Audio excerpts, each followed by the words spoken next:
سوال: ایک نیک اور ایک تائب انسان میں سے کس کا درجہ زیادہ بلند ہے؟ سید سرفراز شاہ صاحب جواب میں کہتے ہیں کہ فرض کریں آپ ایک یونٹ کو کمانڈ کر رہے ہیں۔ اس یونٹ میں ایک حوالدار ہے جو گزشتہ 30 سال سے میس کے کھاتے میں پلس مائنس کرتا چلا آ رہا ہے۔ آپ کے یا میرے اکاؤنٹ میں کھانا کھا لیتا ہے، اس کا بیٹا آتا ہے تو وہ اسے کھانا کھلا کر میرے بیٹے کے کھاتے میں لکھ دیتا ہے۔ ایک روز وہ میس حوالدار میرے آفس آ کر کہتا ہے کہ صاحب، میں گزشتہ کافی عرصے سے بے ایمانی کر رہا تھا، لیکن اب میرا ضمیر مجھے بہت لعن طعن کر رہا ہے۔ آپ مجھے میری گزشتہ بے ایمانی پر معاف کر دیں، میں وعدہ کرتا ہوں کہ آئندہ بے ایمانی نہیں کروں گا۔ آپ اس کی سچے دل سے مانگی گئی معافی قبول کر کے اسے معاف کر دیتے ہیں۔ فرض کر لیجئے کہ آپ ہی کی یونٹ میں ایک اور میس حوالدار بھی ہے جو انتہائی نیک اور ایماندار ہے۔ اب ذرا سوچئے کہ معافی مانگ لینے کے بعد کیا پہلا میس حوالدار اور یہ نیک حوالدار ایک سے نہیں ہو گئے؟ اسی طرح جب ایک شخص نے کلمہ پڑھ لیا اور سچے دل سے گزشتہ گناہوں سے تائب ہو گیا تو اللہ کے قانون کے مطابق وہ نوزائیدہ بچے کی طرح معصوم ہو گیا۔ اگر اسلام قبول کر لینے کے فوراً بعد اس کی وفات ہو جاتی ہے تو وہ اللہ تعالیٰ کے حضور یوں پیش ہوگا کہ گناہوں سے بالکل پاک ہوگا۔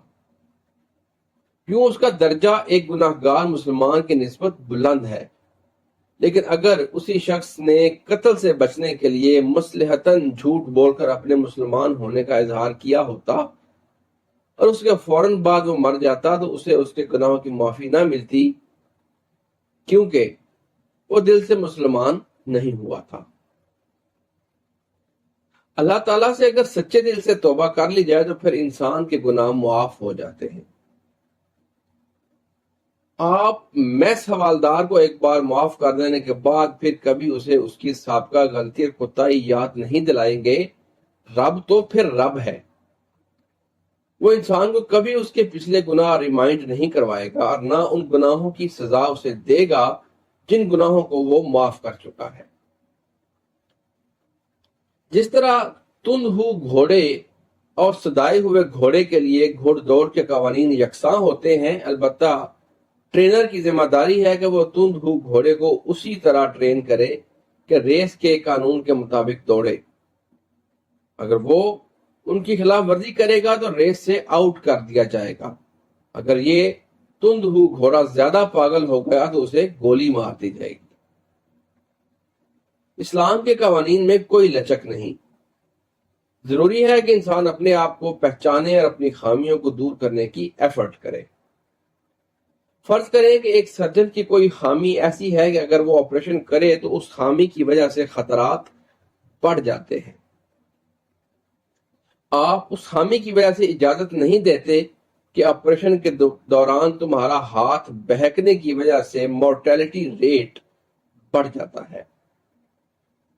وہ شخص اپنی اس خامی کا نہ صرف ادراک کرتا ہے بلکہ اس پر قابو پانے کی بھی کوشش کرتا ہے، حتیٰ کہ ایک روز وہ اپنی خامی پر قابو پا لیتا ہے اور بہترین سرجن کے طور پر ابھر کر سامنے آتا ہے۔